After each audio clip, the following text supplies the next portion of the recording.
حضرت امام زین العابدین یہ کربلا کے وہ شخص ہیں جنہوں نے سارا منظر اپنی آنکھوں سے دیکھا تھا. اتنے دکھ کسی کو نہیں پہنچے جتنے زینب اور زین العابدین کو پہنچے ہیں. سب منظر کھلی آنکھوں سے دیکھا. 14 سال کی عمر ہے, بیمار ہیں. تاریخ بتاتی ہے اس کے بعد ساری زندگی حضرت زین العابدین نے ٹھنڈا پانی نہیں پیا. جب پانی پینے لگتے تڑپنے لگتے, کہتے مجھے سکینہ کی پیاس یاد آتی ہے, مجھے علی اصغر کا تڑپنا یاد آتا ہے. ساری زندگی پھر ٹھنڈا پانی نہیں پیا. جب یزید کے دربار کے اندر حضرت امام زین العابدین پہنچے تو یزید نے پہلے تو جو ہے وہ دکھ کا اظہار کیا. بعض لوگ یہاں سے یزید کی بریت کا اعلان کرتے ہیں. یہاں کسی نے بڑی خوبصورت بات کہی کہ قاتل کی پشیمانی مقتول کی اہمیت کو تو بڑھا سکتی ہے لیکن اس کے دامن سے قتل کے داغ کو نہیں دھو سکتی. تو اس نے یہ سب کچھ کیا, یہ بس اس کے ٹسلے تھے جو وہ بہانے لگا. لیکن بعد میں اس نے حضرت امام حسین رضی اللہ تعالی عنہ کے دانتوں کے اوپر جو ہے وہ چھڑی مارنا شروع کر دی. تو حضرت ابو برزہ اسلمی صحابی رسول وہاں موجود تھے. وہ کھڑے ہو گئے, اٹھ گئے, بدن کانپتا ہے ان کا. کہنے لگے ظالم ارفع قدیبہ کا, یہاں اپنی چھڑی ہٹا لے. میں نے اپنی ان آنکھوں سے دیکھا ہے کہ کان رسول اللہ صلی اللہ علیہ وسلم یلسمہ, حضور نے ان ہونٹوں کو خود چوما ہے. تو یہ کہہ کہ آپ دربار سے نکل گئے اور روتے تھے اور آپ کے بدن پہ کپتی بھی تاری تھی. بعد میں یزید نے کہا حضرت غلطی ہو گئی اور یہ میں نہیں چاہتا تھا, بتائیں آپ کی کوئی شرط ہو. تو آپ نے فرمایا میری 4 باتیں مان لو. ان 4 باتوں میں ایک بات یہ تھی کہ سر حسین اور سر شہیداں ہمارے سپرد کر دو تاکہ ہم کربلا جا کے ان کی تدفین کر سکیں. دوسری یہ تھا کہ ہمیں مدینہ حفاظت سے پہنچا دو. تیسری شرط یہ تھی کہ مجھے جو ہے وہ جمعے کا خطبہ دینے کی اجازت دو آج دمشق جامع مسجد کے اندر. چوتھی بات آپ نے یہ فرمائی کہ قاتلان حسین جو ہے وہ میرے سپرد کرو. اس نے کہا ہاں کون ہے قاتل حسین کا؟ لوگوں نے کہا خولی ہے. خولی نے کہا میں نے قتل نہیں کیا, یہ سنان بن انس نخی نے کیا ہے. سنان بن انس نخی کو کہا ہاں تو بتا.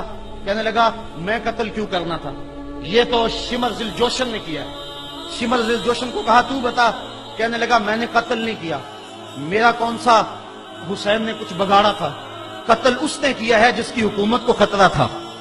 تو یہ ہے وہ ہے قاتل حسین کا. اب یزید کہنے لگا تمہاری یہ شرط تو میں پوری نہیں کر سکتا, یہ بات تو پوری نہیں کر سکتا, اب خطبہ دے لو.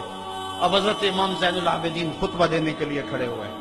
خطابت تو اس گھر کی لونڈی ہے, جب یہ بولتے ہیں تو حکمت کے موتی دولتے ہیں. جو ہی امام زین العابدین کھڑے ہوئے, 14 سال عمر ہے اور دمشق کی جامع مسجد ہے. یزید بھی بیٹھا تھا, یعنی سلطنت بھی تھے, عوام کا بھی ہجوم تھا. جب آپ نے خطبہ شروع کیا لوگ زار و قطع رونے لگے, اور آپ نے اہل بیت کے مناقب جب لوگوں کے سامنے رکھے تو یزید گھبرا گیا کہ کہیں لوگ میرے گریبان تک نہ پہنچے. اس نے مؤذن کو اشارہ کیا جلدی جلدی اذان پڑھو. تو جب اس نے کہا اللہ اکبر اللہ اکبر, تو حضرت شہزادہ زین العابدین نے کہا کہ اس کے اندر کوئی شک نہیں کہ اللہ سب سے بڑا ہے. جب شہادتین کا کہا اشہد ان لا الہ الا اللہ, حضرت امام زین العابدین نے اس کے جواب کے اندر کہا ہاں ہاں اللہ کے علاوہ کوئی معبود نہیں ہے, اس کی گواہی ہم نے خون سے دی ہے, ہم نے اپنے لہو سے دی ہے اس کی گواہی.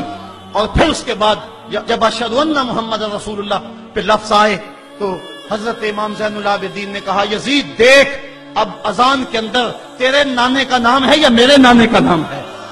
آج بھی منبر پہ میرے نانے کا نام ہے.